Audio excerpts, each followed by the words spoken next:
What makes a great tarot deck? Is it the cardstock, diversity in the imagery, convenient packaging, mass market publication? These are all questions I found myself asking when I came across a tarot deck that didn't really check any of my boxes, but quickly became one of the most profound decks in my collection. The whole experience left me wondering, what makes a great tarot deck really? I admit that I often spend more time considering the production value of a deck than what it might offer in terms of value to my practice. Because let's be honest, things like cardstock, representation, and packaging do matter. A tarot deck is just a tool after all, a product to help us connect and to guide us along our journey. And for that tool to be useful, it needs to be something we can physically work with. So I do pay attention to cardstock because that affects how well I'm able to physically work with a deck. Super thick cardstock is hard to riffle shuffle. A glossy cardstock can be sticky. An overly matte cardstock can cause clumping. Cardstock can significantly affect my shuffling. I pay attention to the size of the deck. An oversized deck is often difficult for me to shuffle and doesn't work well for larger spreads in the space that I have available. On the other hand, a really small deck can make the artwork hard to see and symbols difficult to distinguish. An oversized box can be hard to store. The cards, often slipping around inside, are prone to damage. A flimsy little talk box can be difficult to get into and rarely holds up to long-term use. These are all the things I take into consideration when I'm looking at a new deck to buy or talking about one I've already acquired. Because as much as we'd like to poke fun at the amount of time we spend talking about the production value of a deck, these things do actually matter. They affect the way we work with the deck and the way we store the deck when we're not using it. But are those really the standards by which we measure what constitutes a great tarot deck? One of the things that I've discovered in my many years of reading tarot and my more recent years of collecting decks and making videos is that while the physical properties affect how usable a deck is, it's the intangibles that determine how useful it is in my practice. Because what really makes a great tarot deck is how well we are able to read with it. A deck that, regardless of its cardstock, representation, or packaging, offers a deep and meaningful connection. And that, my friends, is completely subjective. So we don't talk about it often. Because what makes a great reader for me might completely miss the mark for you. No two people look at a tarot card in exactly the same way. Because each of us are viewing the artwork, the messages, the symbols, and the meanings through our own unique lens. We talk about it in terms of that lens, using our own personal language and interpretations to express the intangible qualities of a particular deck of cards. And it doesn't always translate well from one person to another, so it's easier to talk about the tangible things, the cardstock, the packaging, the representation, and the artwork, because these are things that we can quantify. Walkthroughs, unboxings, and discussions help us to quantify a deck as a usable tool. But when it comes to qualifying the deck as a useful participant in our reading practice, that's when things get subjective. Because now we've gone from categorizing a thing to trying to articulate an experience. It was when I started working with one of the newer decks in my collection that this concept, this question, came to light for me. I purchased the Lioness Oracle Tarot, not because I thought it was a particularly beautiful deck, not because I love the production value, but because I felt this intuitive nudge that this deck had something to teach me. When I got it in hand and the first time I flipped through it, I literally groaned. It's rough hand-cut collage artwork, which is not my favorite. It's on oversized cards that are too big for my hands. It's on thick cardstock that I can't riffle shuffle. And to top it all off, it's gilded. I almost immediately put it in the rehome pile. But then there was this feeling, this call from the deck, this little voice in the back of my head that encouraged me to just give it a try, just one reading.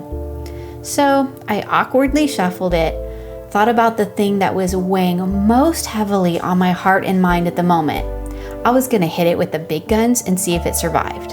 And then I laid a Celtic cross. Boom, take that, tarot deck.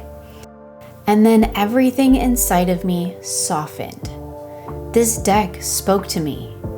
I knew exactly what it was telling me, and I knew that this was what I needed to hear, to learn, to put into motion to help me through this challenging experience.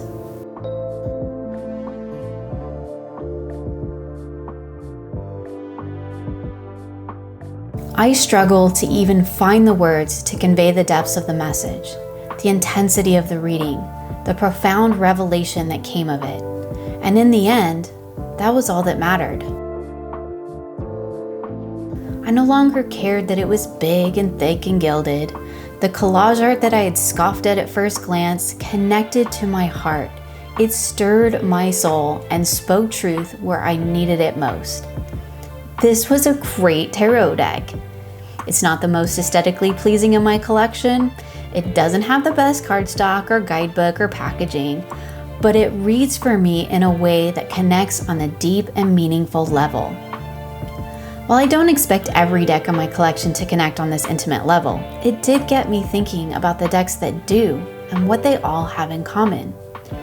What I determined was that for a deck to be elevated from just a good working deck that's an effective tool in my practice to something the equivalent of a soul deck, it has to also connect on a deep and meaningful level. So I spent some time thinking about what those things mean to me personally.